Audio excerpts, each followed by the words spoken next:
lahat na papag-usapan, including your father. Yes. Did she talk to you about your father? Tell us yung kaya mo lang ikwento sa amin. About my dad, kami po ng dad ko sobrang close po talaga namin. Lahat po, yung pagiging extreme ko po, lahat po ng pagiging adventurous ko. I feel like sa dad ko po talaga nakuha po yun. Siya po nagturo sa akin lahat ng extreme sports ko, firing, martial arts. And Wow. Yes po, everything. So, I'm really just so grateful for him po. And never naman po nawala si dad. Every time kailangan ko siya, lagi naman po siya nandyan. Yes, we didn't live in a one house, sa isang bahay lang po, but lagi naman po siya nandyan. Especially sa mga times na importante yan, dyan po siya. Oo. Yun ang maganda sa'yo eh. Because you encouraged a relationship with their fathers, ang iyong mga anak. Kahit kailan, hindi mo siniraan ang kanilang mga tatay.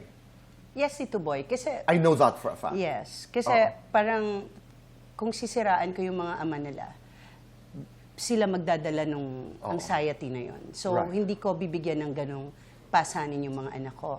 So, kahit may heartaches dahil dun sa mga separations, hindi isinantabi ko yung heartaches At na saka yun for sinarili my niyo. children. Oo. Sinarili ko. Kasi lahat, hindi to para sa mga ama nila. Ito lahat ay para sa mga anak ko. Tama. Diba? Oo. Ano yung pinakamahirap na tanong na natanggap mo sa iyong mga anak? You know, as a mother, Yes. them having different fathers, napag-usapan natin yan. Was there a time na tinanong ka ng mga anak mo na medyo, teka muna, parang ako ito eh, kasi mahirap ka magtanong. Oo. Mahirap ka. Alam mo, Tito Boy, may sabihin ako ha. I don't know bakit walang ganong questions yung mga anak ko sa akin.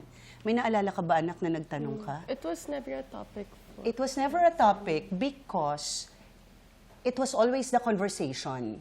It was an open conversation Ang in ganda the naman. family. Oo. So, hindi siya naging issue.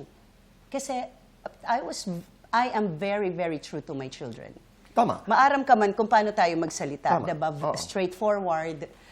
And before pa sila magtanong, napaliwanag ko na ito yung naging sitwasyon pero magkaibigan kami ng daddy mo. So you have to be friends with your dad also. But I like the way you put it. Hindi itinago under the rug, hindi iniwasan, pinag-usapan, bukas sa pinag-usapan, and it normalized the whole situation. It normalized the whole situation, but of course, sinasabi ko na may mali. Galing naman. Diba, Tito Boy? At inaako mo yun. Inako ko lahat Ang mali ng mali. amin ng But I inyong ama. said, Oo. hindi lang pagkakamali ng tatay mo yung paghihiwalay. Meron din akong mga pagkakamali. Pero hindi kayo kasama doon, anak. Ang importante, maayos kami ngayon. Ganda naman.